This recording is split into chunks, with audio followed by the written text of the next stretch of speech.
네, 안녕하세요. 축구생각입니다. 축구 승무패토토 48회차 EPL 9경기 분석 및 성 공유하도록 하겠습니다.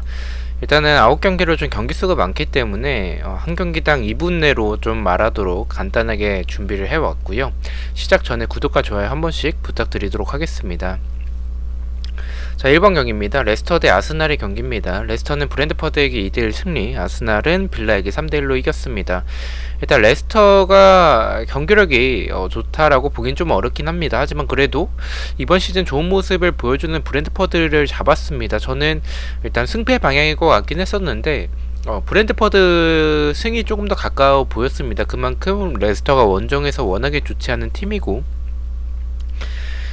브랜드퍼드가 그만큼 경기력이 좋았었고 레스터의 경기력이 그렇게 좋지는 않았었기 때문에 일단은 그렇게 판단을 했었는데 레스터가 승리를 했고요. 일단 레스터의 전체적인 모습들은 수비나 경기력에서의 모습이 여전히 좀 아쉬운 부분들이 있습니다. 하지만 공격적으로는 세트피스나 역습 한 방이 남아있다라고 생각을 합니다. 아스날이 일단은 수비적으로 좋은 팀이 아니고 측면에서의 공간들이 굉장히 많습니다. 아스날이 이번 시즌 개막하고 나서 연패를 하다가 지금 흐름 자체가 나쁜 상황이라고 보긴 좀 어렵습니다. 그래서 이 경기력에서의 두 팀의 크게 차이는 없다라는 생각을 가지고 있고요. 그렇다면 두 팀의 차이가 없을 때는 아무래도 홈팀이 더 유리하겠죠. 홈팀인 레스터가 또 홈에서의 나쁘지 않은 전적을 보여주고 있는 레스터가 유리해 보이긴 합니다.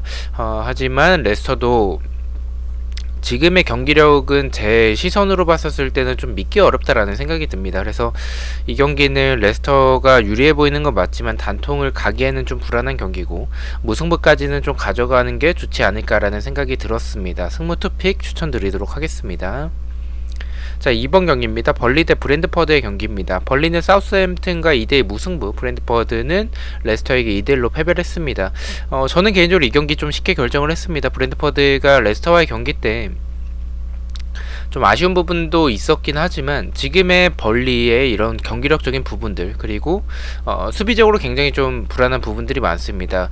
일단 크로스 상황에서도 좀 불안한 부분들이 있고 공간도 좀 많은 편이긴 해서 저는 이 경기는 뭐 크게 설명드리지 않고 브랜드퍼드의 대승에 좀 가까운 경기가 되지 않을까라고 생각을 합니다. 물론 브랜드퍼드도 수비적으로는 역습이나 좀 이 공간에 좀 불안한 부분들이 많고 아무래도 좀 전방 압박을 좀 강하게 가져가는 팀이기 때문에 그런 공간에 대한 불안함은 수비적으로 가지고 있긴 합니다. 하지만 벌리는 뭐 지난 경기도 이 크로스 상황에서의 득점이었었기도 하고 만들어가는 능력이 좋은 팀이라는 생각을 가지고는 있지는 않습니다. 그래서 지금 브랜드퍼드의 제공권은 이 벌리가 수비적으로 이 크로스 상황에서 좀 불안한 부분들을 노릴 수 있지 않을까라는 생각이 들고요. 이 압박에 좀 벌리가 허덕일 가능성이 있다라고 생각을 하고 있습니다. 이변이 나온다면 무승부를 바라볼 정도로 브랜드퍼드 쪽 사이드를 바라보고 있고요. 이 경기는 벌리의 단통 패배 예측해 보도록 하겠습니다. 3번 경기입니다. 리버풀 대 브라이튼의 경기입니다. 리버풀은 맨유에게 5대0으로 대승, 브라이튼은 맨시티에게 4대1로 대패를 했습니다. 브라이튼이 이번 시즌 좋은 모습이긴 하지만 확실한 강팀을 좀 만났을 때는 맨시티에게 좀 무너지는 모습처럼 그런 모습들이 있긴 합니다. 죄송합니다.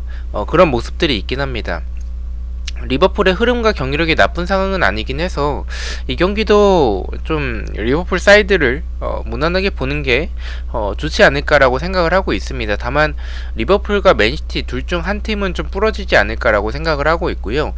저는 그렇게 본다면 맨체스터 시티보다는 리버풀이 부러질 가능성이 조금 더 높아 보인다라고 생각을 하고 있습니다. 그렇게 생각하는 이유들은 브라이튼의 경기력을 봤었을 때 많은 활동량을 가져가고 압박도 준수한 편이고요. 그리고 전체적으로 좀 밸런스가 잘 잡혀져 있는 팀이라고 생각이 들기 때문에 리버풀이 좀 고전할 가능성도 있다라고 생각을 하고 있습니다. 그래서 리버풀 쪽으로 지금 투표율이 굉장히 많이 몰릴 가능성이 있다라고 생각을 하는데 저는 리버풀과 맨체스터 시티 둘 중 한 팀이 부러진다면 오히려 리버풀이 조금 더 가깝지 않을까라고 생각을 하고 있습니다. 초안에서는 리버풀의 승무 투픽 추천드리도록 하겠습니다. 4번 경기입니다. 맨체스터 시티 대 크리스탈 팰리스의 경기고요. 맨체스터 시티는 브라이튼에게 4대1로 대승을 했고 크리스탈 팰리스는 뉴캐슬과 1대1로 비겼습니다. 이 경기는 뭐 사실 설명을 드리기가 어렵죠. 크리스탈 팰리스가 분명히 수비적으로 나오겠지만 맨체스터 시티는 그것을 뚫어낼 수 있는 선수들을 보유하고 있다라고 생각을 합니다. 물론 맨체스터 시티가 뭐 계속 지속적으로 뭐 전방에서의 제로투도 사용하고 전방이 스트라이커에 대한 아쉬운 부분들이 있는 건 맞습니다. 하지만 이 크리스탈 팰리스가 수비적으로 나오더라도 사실 수비가 좋은 팀은 아니기 때문에 이 경기를 이변을 꼽기에는 좀 어려운 감이 있지 않을까라고 생각을 합니다. 그래서 충분히 뚫어낼 수 있을 만큼의 맨체스터 시티의 그런 공격력이 있고 크리스탈 팰리스도 수비적으로 나오긴 하지만 뭐 쉽게 뚫릴 가능성이 있다라고 생각을 하고 있습니다. 그리고 앞서 리버풀 경기를 좀 이변을 봤었기 때문에 이 경기는 이변 없이 맨체스터 시티의 단통승 예측해 보도록 하겠습니다. 자, 5번 경기입니다. 뉴캐슬 대 첼시의 경기입니다. 뉴캐슬은 크리스탈 팰리스와 1대1 무승부, 첼시는 노리치에게 7대0으로 대승을 했습니다. 물론 한 명이 퇴장당하긴 했었던 그런 노리치의 상황이긴 했지만 대승을 했고요. 뉴캐슬은 감독이 경질이 됐긴 했지만 경질 버프가 발휘되지는 않았습니다. 그만큼 비슷한 경기력을 보여주고 있다라고 생각을 해요. 수비에서의 불안한 모습은 여전하고 공격에서의 답답한 모습도 여전합니다. 또한 이 중원에서의 셜비의 공백으로 창의성을 불어넣는 그런 공격 자체가 이루어지고 있지는 않습니다. 첼시 같은 경우에 노리치를 학살을 했죠. 경기력을 설명드리기 어려울 만큼 정말 한마디로 개털었고요.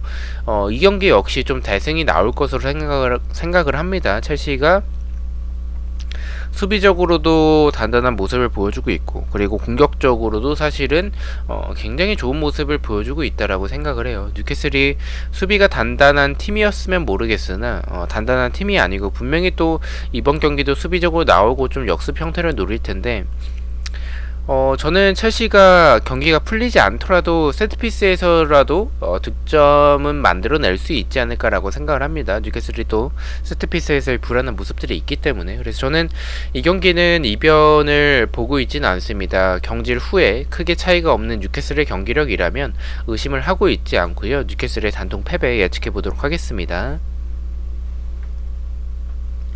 자, 6번 경기입니다. 와포드 대 사우스햄튼의 경기입니다. 와포드는 에버튼에게 5대2로 승리를 했고요. 그리고 이제 사우스햄튼은 벌리와 2대2로 비겼습니다. 와포드 쪽으로 좀 투표율이 많이 몰린다면 고민을 하긴 하겠지만 벌리에게도 비긴 사우스햄튼의 이런 수비적인 공간들, 측면과 뒷공간에 대한 공간들이 굉장히 많죠. 아무래도 압박을 좀 많이 강하게 하는 팀이기 때문에 그래서 이 공간들은 와포드가 충분히 노릴 수 있지 않을까라고 생각을 하고 있습니다. 조슈아 킹 선수가 다시 부활한 모습을 보여줬고 사르 선수를 활용한 측면에서의 모습들 그리고 쿠츠카의 모습도 굉장히 좋고요. 사우스햄튼의 수비를 충분히 노릴 수 있다라고 생각을 합니다. 상성적으로 봤었을 때 물론 사우스햄튼이 압박으로 볼을 탈취하고 나서의 그런 역습으로 나아가는 과정들이나 지난 경기는 조금 약간 공격진의 로테이션을 돌린 것처럼 보이긴 했습니다. 하지만 지금 와포드 상대로는 수비적으로 봤었을 때는 저는 좀 이 경기는 와포드가 유리한 경기라고 생각을 하고 있습니다. 일단은 가장 어렵게 느껴지는 경기긴 해요. 하지만 현재 두 팀의 모습을 봤었을 때 저는 개인적으로 와포드가 더 유리한 부분이 많다라고 생각을 하고 있습니다. 와포드의 단통 승 예측해 보도록 하겠습니다. 8번 경기입니다. 토트넘 대 맨유의 경기입니다. 토트넘은 웨스트햄에게 1대0 패배, 맨유는 리버풀에게 5대0으로 패배를 했습니다. 두 팀 다 뭐 좋은 흐름을 보여주고 있지는 않죠. 지난 경기 두 팀 다 패배를 했기 때문에 맨유는 좋은 선수들을 활용하고 있지 못하는 그런 모습들 그리고 수비는 이번 시즌 들어서 좀 메가이어도 좀 흔들리는 모습들이 많고 전체적으로 좀 수비에서의 불안한 모습들이 좀 많다라고 생각을 하고 있습니다. 토트넘 같은 경우에는 손흥민과 케인에 대한 의존도가 굉장히 높고 정말 답답한 경기가 너무나도 많습니다. 개인적으로 스쿼드와 이런 감독의 모습을 봤었을 때 일단 토트넘보다 맨유가 스쿼드적으로 앞서고 그리고 누노보다는 소샤르가 도찐개찐이긴 하지만 더 나아 보이긴 합니다. 하지만 수비적으로 나올 그런 토트넘의 모습을 예상을 하고 있고요. 그리고 이 토트넘의 모습을 수비적인 부분을 뚫어내지 못한다면 오히려 토트넘이 손흥민과 케인 등 역습 자체는 나쁘지 않은 팀이기 때문에 맨유의 지금 불안한 수비진이라면 오히려 득점을 하지 못한다면 역으로 역습에 당할 가능성도 있다라고 생각을 하고 있습니다. 저는 승패 방향으로 좀 생각을 하고 있는 경기고요. 토트넘의 승패 투픽 추천드리도록 하겠습니다. 개인적으로는 그래도 토트넘보다는 맨유가 나아 보이긴 하기 때문에 토트넘의 패를 조금 더 중점을 두고 있는 경기긴 합니다. 자, 11번 경기입니다. 노리치 대 리즈의 경기고요. 노리치는 첼시에게 7대0 패배, 리즈는 울버햄튼과 1대1로 비겼습니다. 노리치는 항상 말씀드리지만 수비가 정말 답이 없습니다. 공격은 공간이 있을 때만 좀 괜찮은 모습이고요. 리즈와의 경기라서 사실 노리치도 해볼 만하다라는 생각이 들긴 합니다. 리즈가 어쨌든 간에 이제 이 공간이 좀 수비적으로는 많은 팀이기 때문에. 하지만 수비적으로나 공격적으로나 결정력은 아쉬워도 리즈가 이제 압박이나 역습, 빌드업이 굉장히 좋은 팀이기 때문에 이 전체적인 공격, 수비 모두 다 노리치가 밀리는 모습이라고 생각을 하고 있고요. 그래서 저는 노리치가 공격적으로 공간이 있을 땐 좋긴 하지만 노리치 역시 결정력이 좀 아쉬운 부분들이 있고, 그리고 리즈가 실점을 하더라도 더 많은 득점을 할 만큼의 노리치의 수비라고 생각을 해요. 그래서 리즈의 오랜만에 승리가 나오는 경기가 되지 않을까라고 생각을 하고 있습니다. 그래도 노리치 정도는 리즈가 잡아낼 수 있을 것 같다는 생각이 들어서 노리치의 단통 패배 예측해 보도록 하겠습니다. 자, 12번 경기입니다. 빌라 대 웨스트햄의 경기고요. 빌라는 아스날에게 3대1로 패배, 웨스트햄은 토트넘에게 1대0으로 승리를 했습니다. 아스톤 빌라는 시즌 초반에 비해서 경기력이나 흐름이 점점 안 좋아지고 있는 상황인 것 같고요. 공격에 비해서 좀 수비가 버텨주지 못하는 게 좀 크다라고 생각을 합니다. 웨스트햄도 사실 수비적으로 공간이 좀 많긴 해서 공격에 비해서 좀 아쉬운 모습들이 있긴 하지만 빌라보다 수비가 좋은 부분들, 그리고 공격적으로도 웨스트햄이 저는 근소하게 앞선다라고 생각을 합니다. 특히 세트피스에서의 웨스트햄, 그리고 크로스 상황에서의 좋은 부분들, 날카로운 부분들이 있어서 저는 웨스트햄이 더 유리한 경기라고 생각을 합니다. 다만 웨스트햄도 공격적으로 이 빌라와 비교했을 때 완전히 앞서는 모습은 아니고요. 그리고 원정에서의 웨스트햄을 그다지 믿을 팀은 아니라는 점, 그리고 빌라 역시 공격이 좀 나쁘지 않은 편이고 웨스트햄도 공간이 좀 수비적으로 있기 때문에 저는 이 경기는 좀 두 팀의 모습을 봤을 때는 웨스트햄이 유리해 보인다라고 생각은 하고 있지만 비등해 보이는 경기라고 생각을 하고 있습니다. 그래서 무승부가 가장 적합한 경기라고 생각을 하고 있고요. 초안에서는 아스톤 빌라의 단통 무승부 예측해 보도록 하겠습니다. 자, 이렇게 해서 EPL 9경기에 대해서 간단하게 분석을 했고요.